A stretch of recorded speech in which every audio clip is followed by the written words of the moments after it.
Good afternoon to you all. My name is Jerry Power, and I am the National Head of Sales for Emergence, and I will be your host for today's webinar.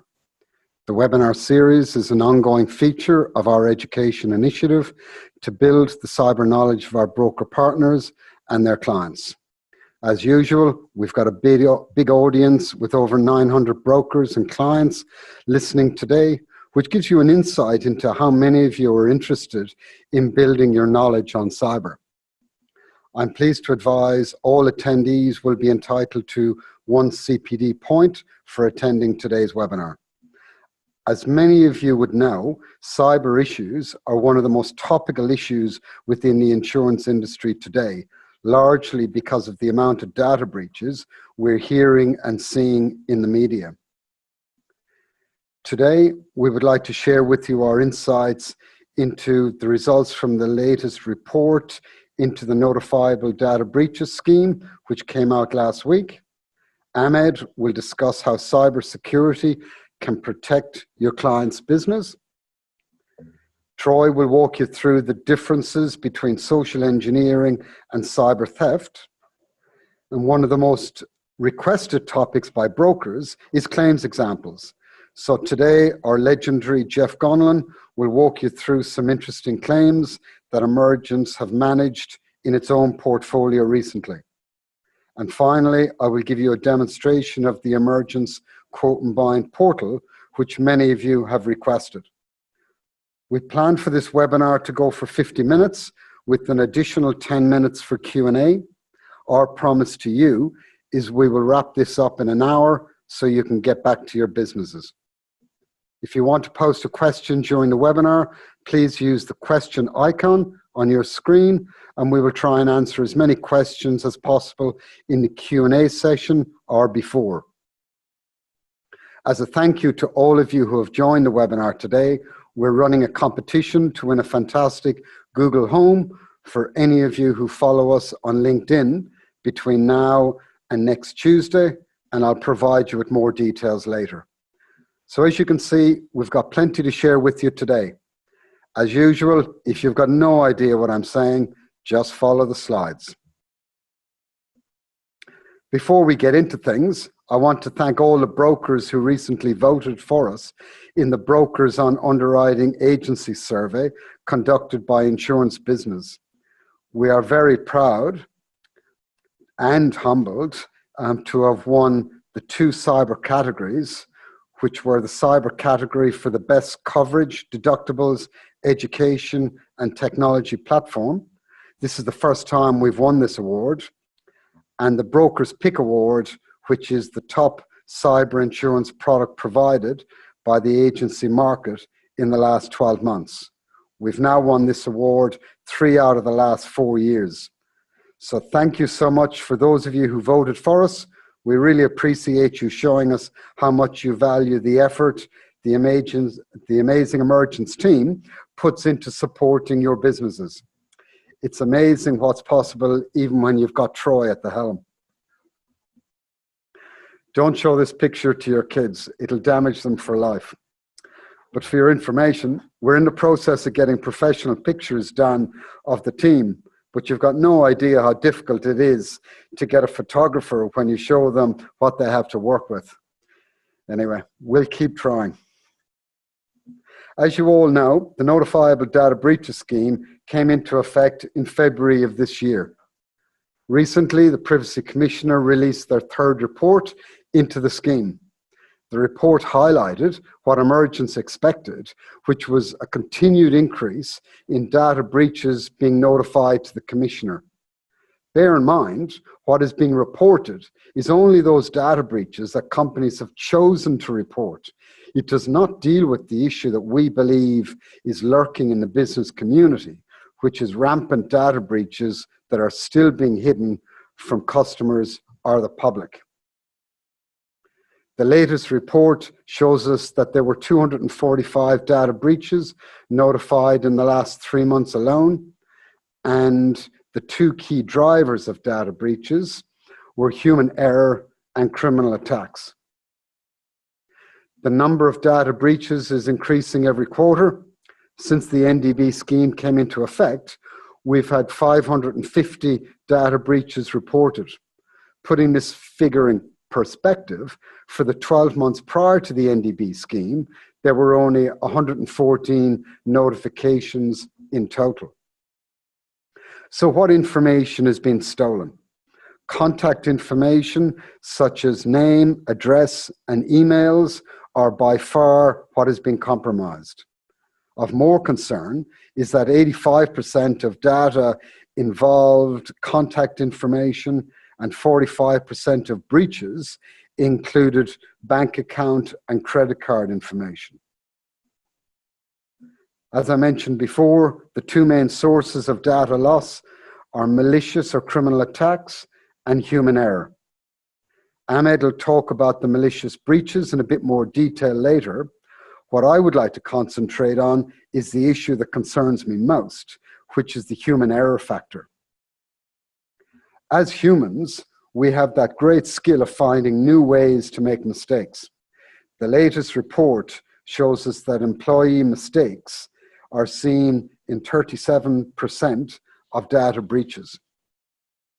The thing that frustrates me most about this statistic is that it is an issue that is within our control as businesses. If businesses have proper policies and procedures in place through a risk management process, a large amount of these data breaches can be prevented. You as brokers have an important role to play in pushing this risk management education piece. By improving their risk management policies and procedures, businesses can improve their security posture and in return, reduce their cyber insurance premiums. Employers need to understand that when the security controls fail to stop an attack, such as a phishing campaign, it is the employees who are the last line of defense.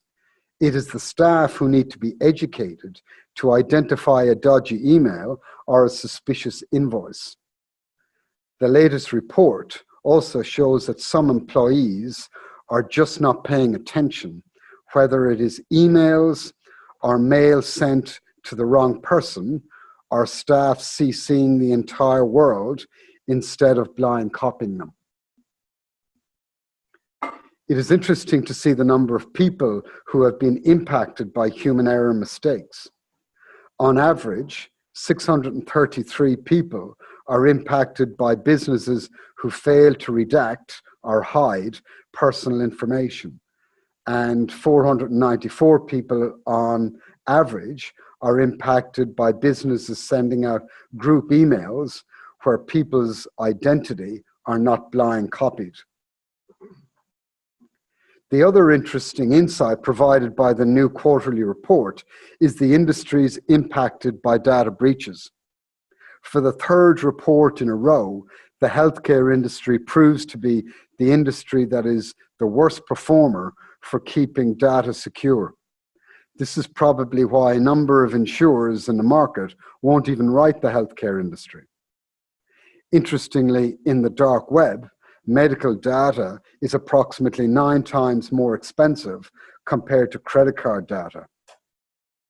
In the healthcare industry, human error is the biggest vector, with nearly 56% of all data breaches caused by human error.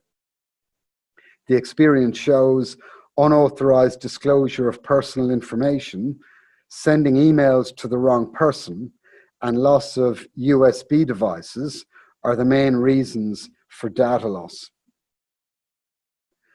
So as you can see, the new NDB scheme is having a material impact on the disclosure of data breaches. It is obvious that as awareness of the NDB scheme continues and data breaches continue being topical in mainstream media, in the news, and in social media, the need to manage data breaches becomes critical to the survival of business. And we've seen that in a number of claims that we've managed as well. From a broker's perspective, look at the industries your clients are operating in and consider whether you need to have a cyber conversation. So let's change tack now and give you an insight into who we're up against from a criminal perspective and how criminal attacks unfold from the initial gathering of information on a target to how systems are infiltrated. Today, we're delighted to have the much more attractive Ahmed Kanji, CEO of Gridware Technology, or Gridware Cybersecurity. Ahmed has a unique skill set. As well as being the CEO of Gridware, a boutique cybersecurity consulting firm, he's also legally qualified. He's a former Chief Information Security Officer for an ASX 100 property group and an adjunct professor of cybersecurity at Western Sydney Uni. With over 15 years' experience, Ahmed is well placed to walk us through what is happening out there and how businesses can protect themselves against cyber attacks. Over to you, Ahmed. Thank you, Joe. Much too kind. So really great data that's come out of the NDB report. And what I'd like to touch on is two things. One, what is it that hackers are actually trying to do and who are they and what are they motivated by? So there's probably more than one thing. And the second thing is I'd like to tie that back to how are organizations being targeted in Australia and more globally, and what can they actually do to prevent the majority of these top risks or top ways that companies will be compromised. So we can start by looking at what is a hacker, and this is a really just a bit of a funny picture from a really great HBO series called Mr. Robot. And we all know HBO does great stuff. So this basically what we can take from the show is hackers have different motivations. Not everyone is out there to steal your data. Some people are just looking for fun. Some people are looking to bring up their reputation. There's a number of different motivations, but what we can take out of this is that as technology continues to grow, as companies become more digital, so too will hackers' motivations change.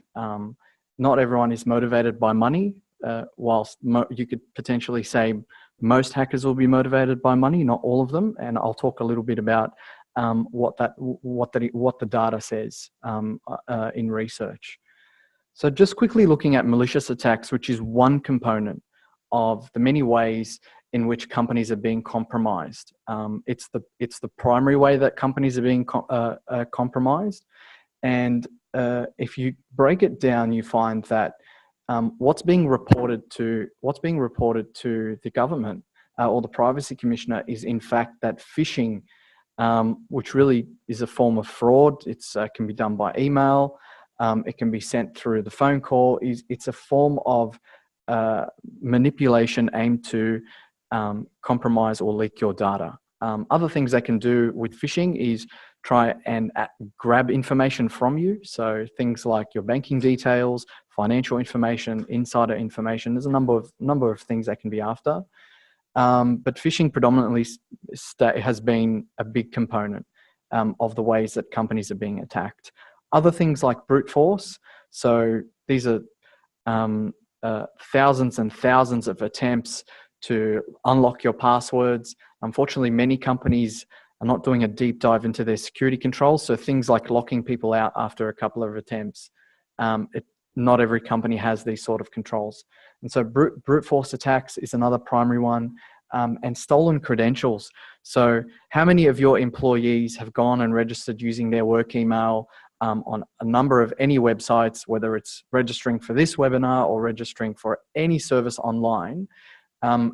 Credentials are not just owned by you and your organization, it's owned by the employee. And so, like we said, you can't protect against, human error to every degree. So as long as people continue to make mistakes, so too can your company leave a door open for compromise. So there's a number of ways, and I'll talk a little bit more about things like malware and hacking and other of the more primary things that we tend to think about when we think of a malicious attack. Just to touch on phishing a little bit more, only because it is the primary one that's been reported. It's getting emails that say someone has added you on LinkedIn, click here to have a look at this notification. And these emails are actually not from the person that you expect it to be. So how many of us have potentially received an email and it says, you've received an attachment from Dropbox. Please click here to open it. This is an email from your boss or whatever it is. And unfortunately for many, and what I'll show you in the next slide is the proportion, the top clicked phishing emails is emails like your password needs to be reset. 34% of people that click those phishing links are actually trying to do the right thing.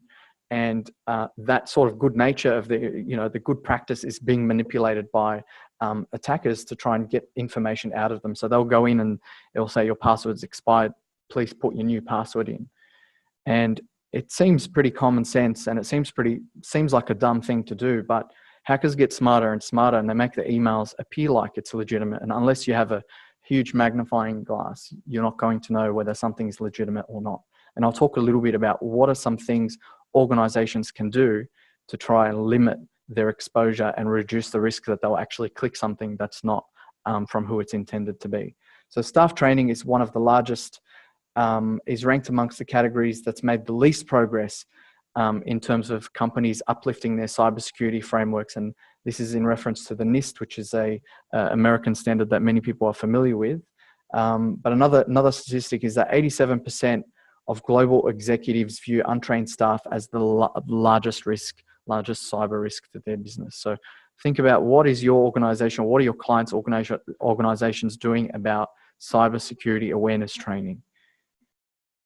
I spoke about phishing, but from the perspective of my organization, and what we do is primarily we help organizations respond to a cyber breach. And that's really our bread and butter. We obviously do a lot of things in terms of helping them never get to that point to start with.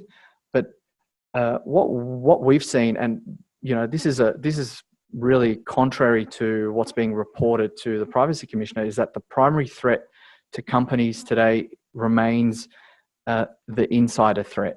So it potentially is the human error component, but it's your employees who in your organization has access to your very sensitive data, who has a list of all your clients, who in your organization has access to your client customer emails. And I'll talk a little bit about some case studies very quickly about cases where I've worked on where financial services company, for example, they had 100,000 investors, and a malicious attacker had actually utilized one of their developers' passwords to go in and go inside this organization, spend a number of days in there, and then send out an email to 100,000 investors about an investment opportunity. And obviously it was fraudulent, but it had come from inside the company network. And so that particular company wasn't prepared to deal with this situation. And so thinking again about security controls, what you have in place to mitigate your cyber risk. Insider threat remains the number one risk affecting businesses this year. The second is things we call ransomware, which is a type of virus or malware. And these are viruses that, not like your typical virus, where it will use your resources or redirect you to a website. These particular viruses are very, very common and increasingly popular. But what the aim of these viruses is they lock your files. They come in either through, a compromised system, or one of your employees downloads it through an email. It's not captured by the spam filter. And what it will do is it will lock all your organization's files and hold them to ransom. And some of us have seen this before. You might have seen it online. It will ask for a certain amount of Bitcoin or ask a certain amount of Ethereum or other cryptocurrencies as a ransom to unlock your files. And you'll find that most cases where an organization pays the ransom, they actually do get the key or the unlocker to go and get their files back. Otherwise, it wouldn't be good business for these hackers to do it. And unfortunately, they're very, very successful at doing this and are making a lot of money. So companies, not much you can do in terms of protecting against ransomware. The protections are limited. There's only so much you can do. And it's trying to get organizations to understand the bare minimum of what they actually have to do to protect their company from suffering a breach. I'll talk a little bit about what your organization can do, or what your clients can do to stop these things from happening. How do cybersecurity threats evolve? when we think of a hacker, sometimes the first thing we think of is someone in their mum's basement, or someone at home, or someone in a dark corner of a university, hacking away, trying to get into a company's company's firewall, trying to get access or break someone's credentials. But that only accounts for a very, very, very small portion of what we've seen in the threat landscape. So predominantly, what you'll hear about is these things called script kiddies, or amateur hackers that will try to run automated tools. They're not very the knowledge is very limited. The tools they use are not sophisticated, and what they're trying to do, basically, they're motivated by amusement. They want a bit of fandom. They want a bit of making a bit of noise in the dark web, and trying to bring their reputation up. And most of the time, these people won't achieve much other than basically being a nuisance or taking a system down. When it starts to become a little bit more sophisticated is where a hacker is motivated by money or personal gain. And then it becomes much more sophisticated when organized crime starts to look into, it's very profitable to be holding companies to ransom. And so what can we do basically to uplift our, criminal activities? And, the FBI, other authorities have done a lot of work in trying to reduce the amount of organized crime. And they're actually finding that more and more hackers are actually affiliated with some organized crime, which is very, very worrying. And then you get up to the highest level, which is these persistent threats. And these guys are motivated, cyber warfare. And these are sort of nation state attackers, Chinese government, North Korean government, Russian government, American government. And they use the best of the best technology and espionage to sort of try and grab information from other countries. But bottom line, what does that really mean to a company? What does it mean to an organization from SME to enterprise? Is, criminals don't want to steal your till anymore. They don't want to go after your safe. They've realized they can make a lot more money by taking your company's records. And a study by Ponemon Institute, which is run by IBM, found that just this year, now I update this figure every year, but the average cost of your name, your email address, and your date of birth is around $139 on the black market, on the dark web. So think about how many companies have we registered to put our names, put our emails, put our date of births, and then take that back and think about how many customers does your organization have or your clients hold. Does it hold 10,000? Does it hold 100,000 customer data? If your organization's holding 100,000 customers' information, then your potential exposure is in the millions of dollars worth of customer data that a hacker will be motivated to try and break down, into your systems. But it's not just about money gain. It's not about losing your customer data. The cost really of a breach is a big thing called reputation. And a recent study by PwC found that 85% of consumers will never do business with a company again if they know that that company has suffered a breach or a compromise in people's data. And we hear it a lot, with Facebook and so on. So Facebook is one of the least trusted companies in the world. When they've done recent surveys, this one just came out last week. You can Google it up. But think of the effects that that a data breach might have on your company's reputation. It's not just about dollars lost, whilst that has a big component. It's about what is your brand going to look like on the market when it's associated with a data breach. And putting it all together, that case study I told you previously with the financial services company. So a hacker had gotten into their systems and sent out an email to all the investors about an investment opportunity. But when we went and investigated this case, we found that hacker was actually inside the company's system for up to 3 months. When we looked at the logs, they were playing around, trying to see what information they have. They sat on it for a number of weeks. They would run little mini attacks that no one was noticing. And basically, the company's was their oyster, and they had every opportunity and every resource to think about what is the most damaging thing we can do with the information we have. So, and that is in line with research. So the research shows that on average, a company that is breached, a hacker will spend up to 200 days inside the company's network before the hacker is even identified. So that can be a huge problem for organizations that don't have all the security controls in place that they need. So this slide just shows you a little bit about what does a breach look like. The hacker will try to find out as much information as he can. He'll try to exploit whatever information he has. And once he's done a persistent attack, he'll continue to try different avenues to get into a company network. And once they're in, they'll escalate themselves. So they'll be if they're a normal user, they'll try and get administrator access. They'll try to get access, something that your CEO might have or your IT team might have. And with that information, they will then start to look at, okay, now what can we look at? What can we do? What can we steal? How much damage can we cause? And it's that life cycle that really puts everything together and shows you that it's not just a quick process where someone is going to hack and take data and go and sell it. It's really a much more sophisticated sort of process. And that's something consistent with the investigations that we've done just here in Australia. So if we have a little bit of time, I'll just quickly talk about some of the things your organization can do or your clients can do to try and remediate a lot of these scary things that I've been talking about. And one of them is to ensure that you have a good company firewall. And a firewall, if I was to explain it to my dad, basically it's a guard that you put around the company network, and it will tell you when someone is trying to break in.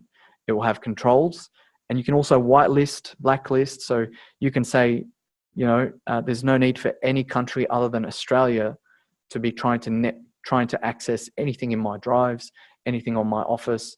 And these geo-blocking controls is what we call it, will enable you to start to reduce the scope where you might get attacked.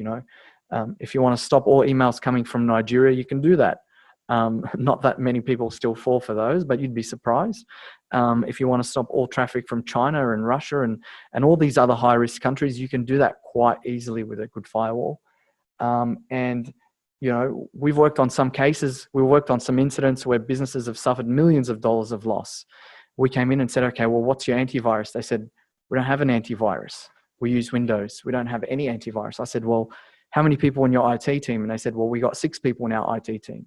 And I was just scratching my head thinking, well, how did this organization go to 6 IT staff members, and they still haven't gotten to the point where they have a industry level tier 1 antivirus running across all devices? You would be very, very surprised how, as companies grow very, very quickly, they don't adapt to the sort of controls they need to meet that level. So if you're just a small business and you get $40 million of investment, unfortunately what we see is very consistent is those organizations continue to practice as if they're a small business, and that can be a huge, huge risk. And looking at things like endpoint protection, your devices, how are your mobile devices protected on site? How are your laptops protected on site? How do you know whether a specific device is acting suspiciously, alerting? A lot of tools in this space are coming out, and there are many, many avenues for organizations to know a threat before it occurs. So I think that pretty much covers my slides. I'll hand back to Jerry. Here we go, Jerry. Thank you guys very, very much. And I think we're taking questions at the end. So if you do have any questions about my slides, please feel free to put them through. Thanks. Thank you, Ahmed. It's always interesting to listen to you and your insights as to what you see from a forensic perspective. A topic that is often discussed in the cyber and crime markets, and in my opinion, very misunderstood, is the difference between social engineering and cyber theft. The issue, and cyber in general, becomes more relevant since Dual have just announced that they're removing cyber cover from their PI, IT liability, and management liability policies from next January. This demonstrates that the importance of having the most appropriate cyber cover is even more critical going forward. Today, the king of Photoshop and the man photographers most want to talk to is the managing director of Emergence, Troy Filipchevic. Troy is going to walk us through what is social engineering and what is the difference between it and cyber theft. In this segment, Ahmed is also going to help you understand how businesses can protect themselves against cyber theft.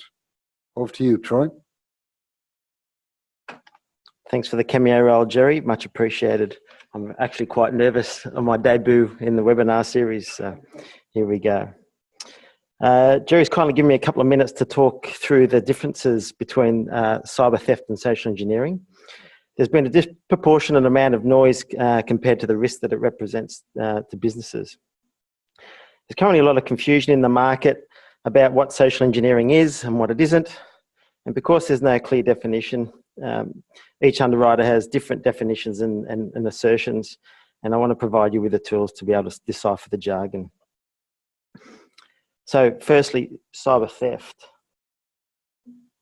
Cyber theft is exploiting the IT infrastructure of the business to cause harm to that business. It reflects the act of using the internet or the business's computers to steal their property or interfere with their property or someone's financial cash. In other words, cyber theft is the stealing of financial and/or personal information through the use of computers. So it's very clear that cyber theft includes the hacking of bank account details and computer records to wrongfully credit one account and debit another. The common types or ways that this can happen, one is phishing, which Ahmed spoke about before. We've got malware that he also covered, so it's basically just uploading malicious software onto the system. You may have heard of a term called brute force, and brute force is basically just a trial and error method of a hacker just trying different passwords and passphrases until eventually they can get in. Hacking or Trojans, and for those that don't know what a Trojan is, it's a type of malware that's disguised or distinguished as a piece of legitimate software. So you might get an email that comes through that says Microsoft have got the latest patch, and you think, yep, okay, that's fine. I'll click on that.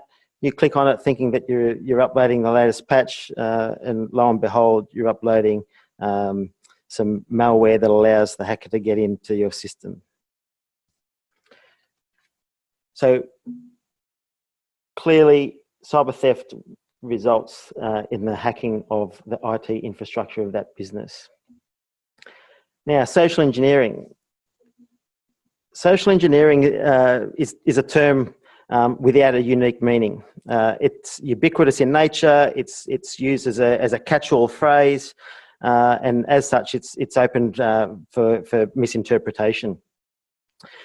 Social engineering refers to the psychological manipulation of people into performing actions or divulging information that they shouldn't. It has been defined as an act that influences a person to take an action that they may or may not want to be in their best interests. This is completely different to the breaking in or hacking of traditional IT infrastructure of the business. Put simply, social engineering is fraud. It applies trickery and deception that's been around for a long, long time. It gathers information through the systems and uses impersonation to trick people into doing things that they shouldn't. These sorts of techniques are based on attributes of humans, which we've spoken about before. Humans are getting a bit of a bashing today, but and brokers have described it to me. It's basically the distance between the computer screen and where the person's sitting. That's the issue that a lot of businesses face. There's a couple of terms and a couple of tricks that hackers use in regards to social engineering. So one is baiting, that you may or may not have heard of. And baiting is basically playing on a false promise or piquing people's interest because of the greed of that person. Tricks them into revealing information, and they bring it over. Vishing as opposed to phishing. So vishing is just basically voice phishing. I know I've certainly had a number of phone calls from the tax office, a recorded voice message that says if I don't ring a certain number that there's going to be criminal action brought against me. But I've heard that before in various phrases, so I don't really take much notice to that. So basically, that sort of stuff is someone trying to obtain fraudulent information. And pre-texting is another one. So it's creating a scenario that's trying to engage a victim to divulge information and perform actions that they shouldn't.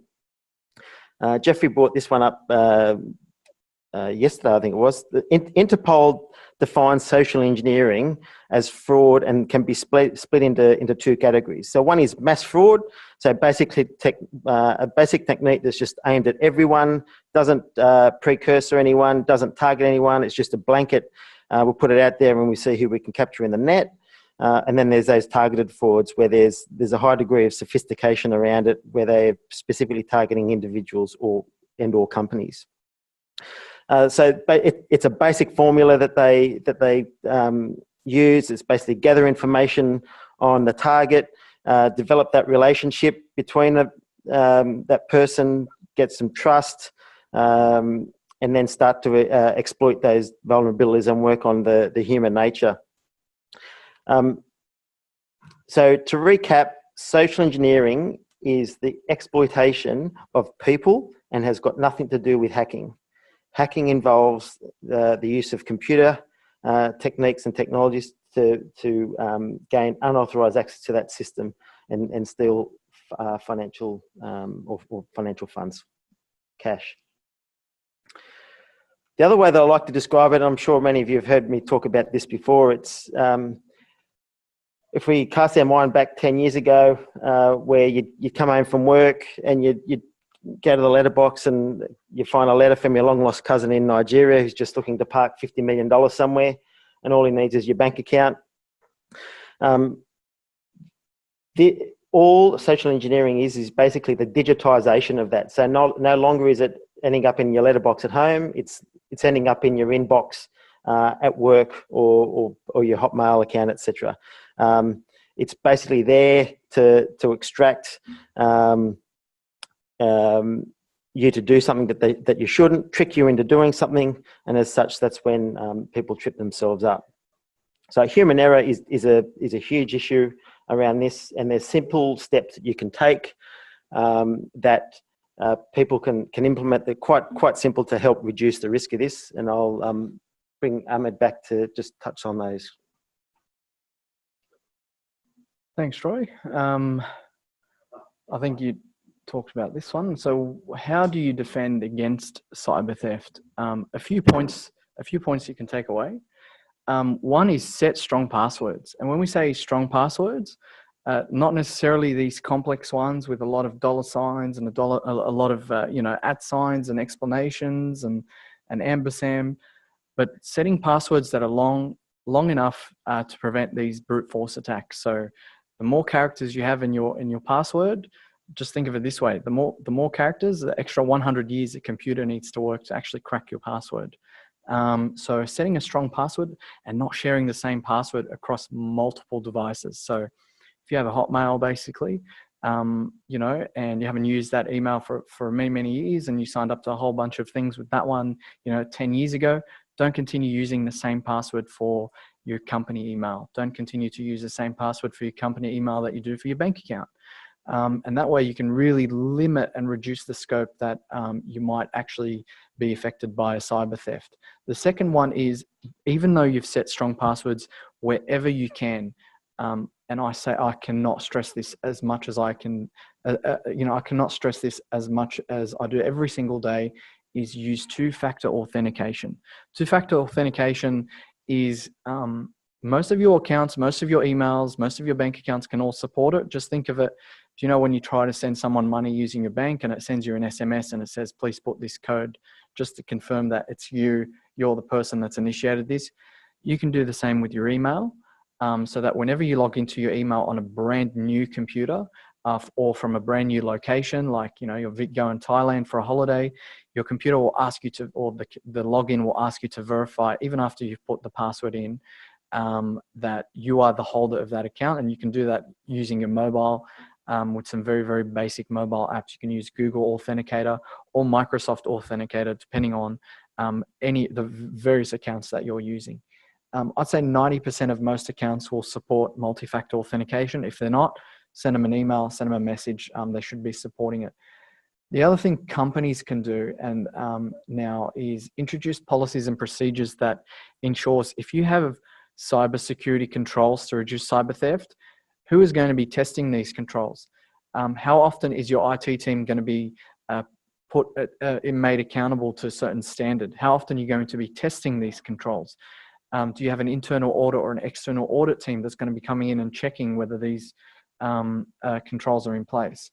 And then when you think about all the things you can do for a company to stop a cyber breach and stop a cyber theft, don't just think of it as, well, passwords, antivirus, backups.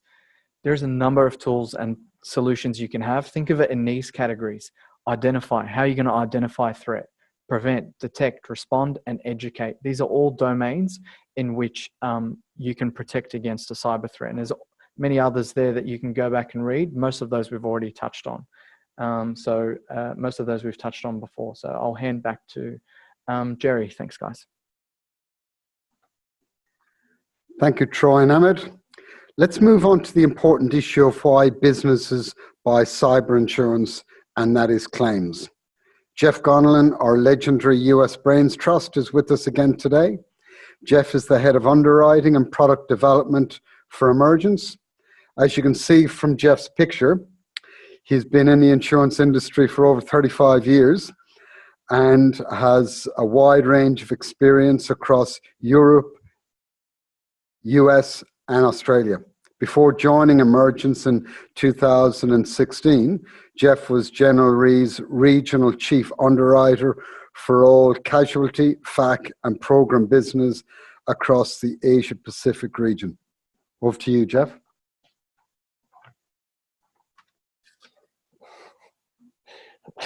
Thank you, Jerry. Let's go the right way. I have a couple of claims examples today. We heard that ransomware is number 2 in Australia. I think it's still number 1 with us in terms of types of claims. I got a tale of 2 ransoms today. So there's nothing necessarily remarkable about these, but you've heard lots of these before. I'll give a quick run through, and then I want to relate it back to decisions you make when we're putting together insurance for your client. I've got an accounting firm, Count on Us Accountants, modest operation. They had a policy limit of 3 or 4 mil. I think they had a turnover was under 5 mil or so. But they suffered a ransomware attack. They kept good backups. They were able to get back into, restore from the backup. They acted quickly, engaged the IT. They, as I say, restored from the backups and set up temporary servers to allow the insured to at least trade at a good 80, 90%. Of course, because they hold tax records and other banking and personal information, one thing you've got to check is whether there's been any exfiltration. This is what the IT specialist did. Found that there was no exfiltration. So luckily, no need to report a notifiable data breach. And within about 10 days, they were fully up and functional and everything was fine. Wasn't really any Section A loss because they were able to quickly get provisional servers and backups back into place. Lost a little bit of productivity. We don't really cover the productivity. There's no revenue effect. So there wasn't really a impacted business aspect of this. Pretty modest response costs. And final outcome, well, they got back to business very quickly. And the best thing here for them, reduce risk of any clients leaving the insured. This is a high trust business. They were able to maintain, keep deadlines and so forth. So from the client's viewpoint, there really wasn't any impact. So it all stayed dark, pretty modest costs, good outcome. Let's move on to the next one. Manufacturing, different sector. These guys are not so, lucky not so manufacturer. A little bit bigger outfit. You can see they got about $1 million in limits, higher deductible because they're a bigger company. They got about 30 mil or so in turnover. So what happened to them? Oh, ransomware attack. Okay, similar sort of thing. These guys had backups. They do daily backups. Turns out they're all corrupted. They couldn't restore anything, couldn't back up, and they couldn't decrypt. So what are your options at that point? You've got a company that is grinding to a halt. You can't run your machines, et cetera. You can't take orders. You can't even communicate properly because all your systems are down. You pay the ransom. In this case, that seemed to be the only way to quickly get back up if the ransom decryption keys were to work. So I forked over about 20 grand for that. While, of course, they're going through the decryption phase, you want to find out, is there anything else in there? How did this all happen? Any other open ports, vulnerability points, and so forth. So you want to harden up your systems while you're at it. The thing that made everybody a little bit nervous, and the insured in particular, was the potential to disrupt or even destroy the business. We've got an operation that is critically reliant on their IT. Their backups are all shot, and it all hinged upon whether the decryption key that they paid for would work. They're clocking up about $130,000 a day in revenue. So, this could easily amount to a very large claim if you had to rebuild things from scratch. So, what do? Well, you're running through about $2 million a month. How long is it going to take? Geez, who knows? What do? Put up a week, 2 weeks, 3 weeks, 4 weeks? So we just threw up $500,000 reserve on this and said it's probably going to be a couple of weeks anyway. 50-50 chance this thing works. Ran into some response cost, about 50 grand. Luckily, everything worked. Final outcome was that we reimbursed them for all the response costs, the Bitcoin, and so forth. Impact to business costs, they were differentially affected, and some things were covered, some things weren't covered. Once we sorted all through that, ended up costing about 50 grand. Now, one thing I just want to, these claims are not remarkable in themselves, and you probably heard these stories previously. That's actually a good outcome, and thank God the encryption key worked. What I want to go back to, though, touch on just a second before I hand back to Jerry, is we got a $30 million company who's got $1 million limit. Now they had it was a 30 or 60 day indemnity period. So it was all over, relatively shortly. So that the length of the period wasn't anything. But if that decryption key had not worked, you got a business that's clocking a couple of $1 million a month and has got $1 million policy limit, probably underinsured there. 60 days indemnity, okay, maybe that's okay. Going back to the other, we've got a firm here who's got certainly an adequate limit. They got 3 or 4 million, and they've got about 5 million in turnover. That's fine. These guys had a 90-day indemnity period. Now you're in a high trust business. Reputation is what you're really concerned about. So in this case, they probably had more limit than they need, but the 90 days probably should have. Well, it certainly shouldn't have been any shorter than that. They probably could have done some longer. Some other key takeaways: keep your system updated. It can happen to anybody. These ransomware things are just, you don't have to be a target. Keep multiple backups. Test them regularly. A lot of companies keep them but don't test them, so they don't know whether they're going to be effective. Your policy limit, should take into account your worst case scenario, and your indemnity period should take into account what's my reputational risk. Is this a high trust business? Are people going to want to deal with me going forward? You can see health checks and have some cyber insurance in place so you get a 24/7 response. Thank you.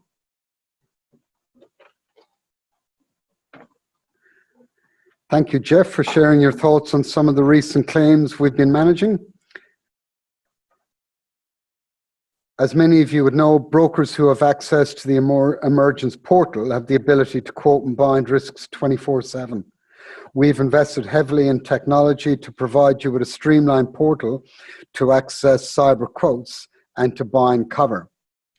Emergence provides each broker staff member with a username and password to access the system. So just looking at some of the functionality, you can get quotes for your clients up to 75 million in revenue with limits up to 10 million. We as underwriters can underwrite up to 20 million. There's 13,000 occupations in the portal, which is probably the largest list of occupations in the market. You can do multiple options for excesses, for BI. The commission level is adjustable from 0 to 25%, normally with the default of 15. And you can include your broker fee in the Emergence documentation. So you can see there's a lot of functionality there. Just running through to show you how to use the portal. By going to emergenceinsurance.com.au, you'll see a broker login there. You'll enter your username and password, and then it's just a case of clicking create a quote. That will bring you through 4 tabs, starting with the insured's information, running through to the underwriting questions, and all the questions are generally a Dropbox format. The question set is intuitive depending on what the organization is and the size of the organization. In terms of number of transactions, you can select ranges of the various transactions. And these transactions, what we're looking for here is the number of clients plus the number of electronic or credit card online transactions that your client does.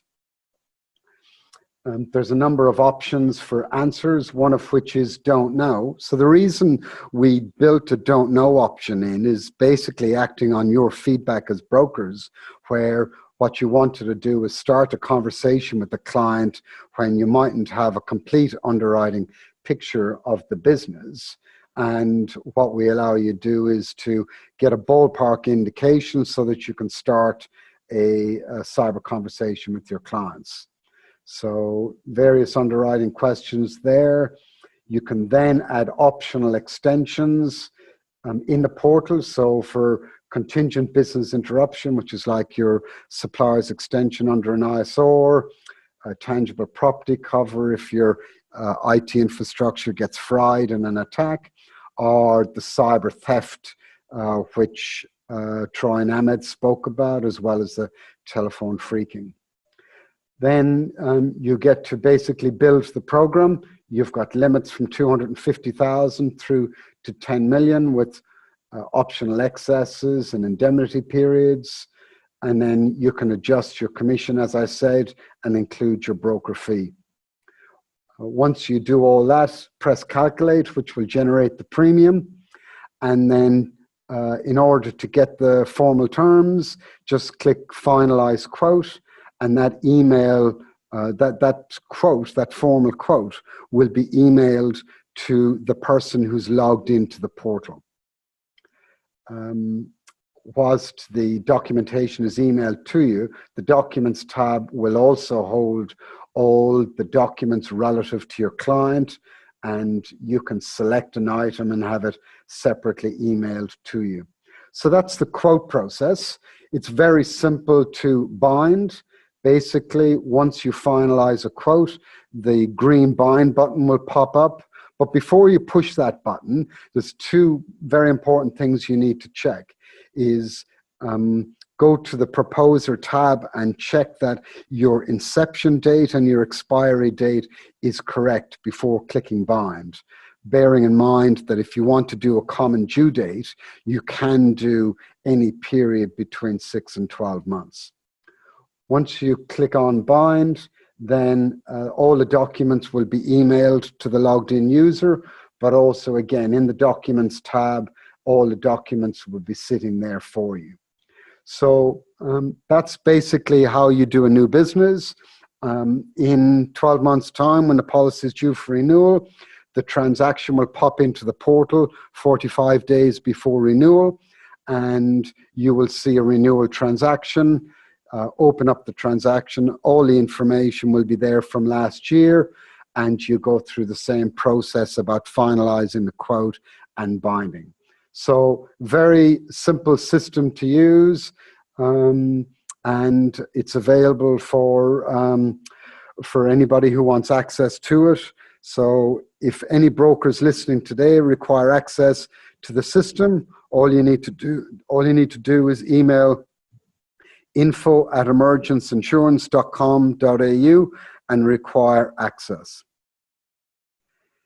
If you need any support using the portal, you can contact anyone in the Emergence team. Due to your continued support, our underwriting team also continues to expand. We have added another employee since our last webinar. Laura Mansfield has joined the team. And in early 2019, we're pleased to announce we'll be opening a new office in Melbourne with 2 staff to begin with. We've been very fortunate to secure a very experienced manager who has many years professional risks and cyber experience on the underwriting side as well as the broking side. We'll make a formal announcement about Melbourne in the new year. For assistance on any cyber-related issues, please feel free to contact any of our growing Emergence underwriting team or our incident response team. And speaking of the incident response team, there's been no change in our incident response solution, which is managed from Sydney in partnership with Sedgwick, who is the rebranded name for Cunningham Lindsay. They understand the importance of immediately mitigating potential threats to your client's business. The Emergence Incident Response team is available 24/7 and manages the claims process to minimize the threat and save you time. The team includes IT investigators, forensic accountants, lawyers, public relations, and crisis management consultants. Emergence are very focused on education, as you know, and building your cyber knowledge is of particular interest to us and to your clients. Cyber is an emerging product which is going to change even further as we progress through the new mandatory reporting environment and as new technologies shape our lives, including the Internet of Things and artificial intelligence. So as you can see, there's a number of ways which we intend to support you going forward. So speaking of LinkedIn as one of the ways that we support people, firstly, I want to congratulate Claire Brummel of P&O in Melbourne, who won our August LinkedIn competition. As I mentioned earlier, we're running another competition today to win a fantastic Google Home for any of you who follow Emergence Insurance on LinkedIn between now and next Tuesday, the 20th of November. If you don't already follow us on LinkedIn, jump online now or click on the follow button. We'll advise the winner of the prize by email on Friday, the 23rd of November. All of you are entitled to 1 CPD point.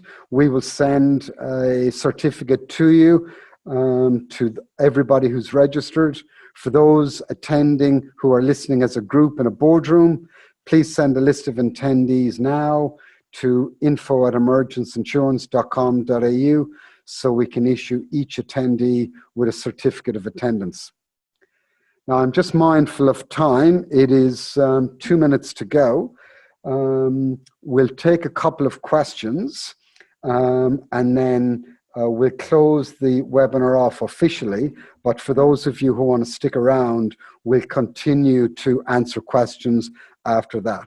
So Troy, what's the first question we want to talk about? So I'll take the first one off first. Someone's asked, do you see blockchain as having a potential positive impact on cybersecurity? Ahmed, you're a lot more qualified than me to answer that one. The answer in 20 seconds is yes, it does have a potential positive impact. Looking at things like the cloud, where you have to continue to sync your information. It's going to sync in Sydney, in the United States, in Singapore. The blockchain is only one source of truth, so there's a lot more trust between you and the data. So potentially there are a lot of things cybersecurity will benefit from blockchain, but they'll take a separate webinar, that one. So the answer is yes. Lovely. Jeffrey, this one's for you. So is a doctored invoice sent via an email a social engineering event if they have breached your network to view the emails? Yeah, we've actually paid out on claims like this where somebody's been in the email system and, not everybody is out there to disrupt you immediately. If you want a financial gain, you can sit back and watch the traffic flow and escalate, until you get to the right conversation. In this case, the case I'm thinking of that we actually did pay a significant amount out on, someone had been lurking in the background, able to intercept and filter emails and delete any trace of their doings. So they knew that there was a conversation going on about a large invoice. It was about 100 grand or 80 grand, something like that. It's a significant amount that was about to be sent. And they said, okay, yeah, sure, fine. Hold off a second, though. I want to make sure we verified our details. I think we've finance has changed our payment arrangements. And sure enough, they were able to, in this case, convince them through the email traffic that yes, it was, and they had other emails sent and verification and all that. So, it looked like because everything was coming from legitimate email addresses, and there were also just normal everyday conversations going on there, that everything was all legit. When the invoice was actually sent and they intercepted it, they doctored it, they sent with other payment details, which the client had at that point expected then. So this is actually a pretty sophisticated sort of spoof that they're sitting in the background and watching and manipulating details. So it really looks very genuine until you realize that it wasn't. Thanks, Jeff. That's all we've got time for on the official side of the webinar. On behalf of Emergence and Gridway Cybersecurity, I'd like to thank you for taking the time to join the webinar today. I hope you found it educational. For those of you who want to stay online, we will continue to deal with questions and answers. But for those of you who wish to leave, this is the official end of the webinar, and thank you very much for joining. So Troy, we'll take another question. Sure, we just had another one come in recently. I had a client have their VoIP system hacked and airtime was stolen. They incurred a bill from Telstra for $40,000. A poor password was the cause. Is it covered? So the answer is yes, if they have our optional cover of cyber theft and telephone phreaking. This is a form of what they call a telephone phreaking event. So if they had that optional cover, then we would certainly cover that. We see that quite a lot. Thank you, Craig. There's a couple of questions here around what sort of limits are applicable or should be offered. There's a couple of trains of thoughts here, and gents, jump in as you see fit. Because the portal allows you to easily generate optional quotes, there's a vast majority of brokers that are starting to give a client options. So it might be a 1 mil option, a 2 mil and a 5 mil, for instance. They talk to their clients, and then it's basically up to the client to decide what they can afford. Another strategy that brokers are using is that they'll bind them at either minimum premium or minimum cover, and then over time build them up. But if you want to use a more scientific method through it, just sit down with your client and get them to run through the scenario. And I'll use the numbers, simple numbers, so it's easy. So it's a $12 million company, so they're roughly turning over $1 million a month. You can sit down with them and ask them, okay, what do you have in place? Do you have backups? Do you have firewalls? What does that look like? Talk to them, say, okay, well, worst case scenario, if you were impacted, how long do you think you might be up and running? They might say, oh, look, we'll have 2 months. So there's $2 million straight away. Might want to build a buffer in there for another month. So you got given 3 months worth of cover. So there's $3 million worth of limit, some incident response costs. So you're looking at something that starts at 3 mil upwards. Yeah, Troy, that's a good response. Another way of looking at it is what is the financial impact of a potential loss to the business. Ahmed spoke about the cost per client record of $139. So that tends to be the rolled up amount of internal direct cost and indirect cost of a cyber breach. So when you're talking to your clients, if you can understand how many clients they have, then potentially times that by $139, and that gives you a good insight as to what the financial loss might be to that organization. Another way of looking at it is consider the reputational damage that a cyber breach is going to have on a business, and the loss of confidence that customers will have in your brand, and what will that do from a loss of profits perspective. And we just have to look at the implosion of Facebook over the last 6 months when you see the damage to their brand because of the manner in which they dealt with privacy. Thanks, Jerry. Just going through a couple here. We'll be able to get a copy of the webinar. Absolutely, we'll absolutely send that out. That'll be uploaded to YouTube in the next few days, and everybody who's registered will get an email. Should ML and cyber be placed together with the same insurer? If we see what our competitor has done just recently, I would say that I would treat them as two separate things, and definitely a standalone cyber policy would be the way to go.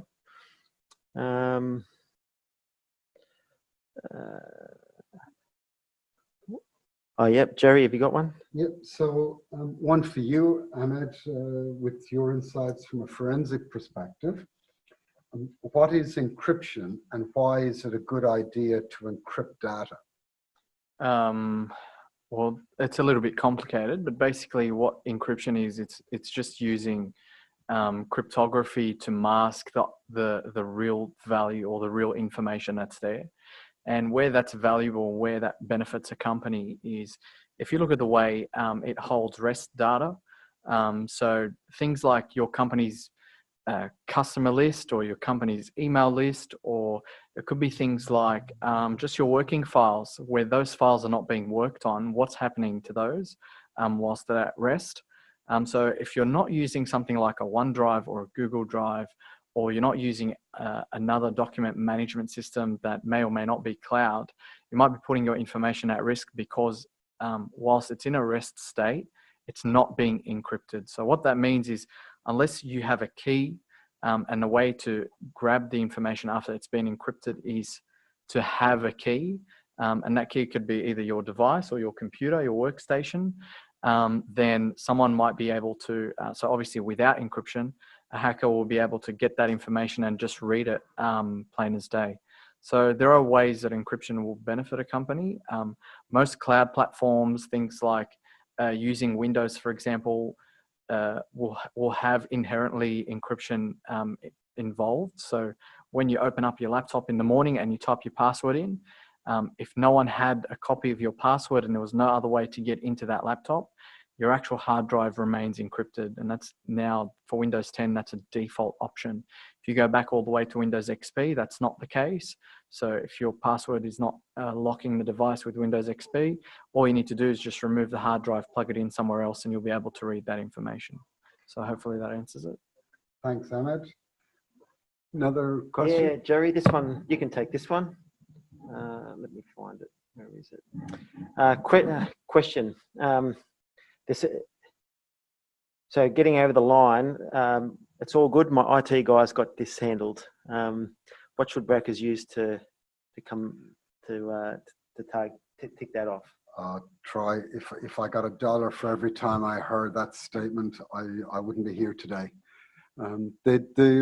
What I hear when I hear that statement that my IT guys got it covered just says to me that the client doesn't understand their risk, and the broker needs to educate that client.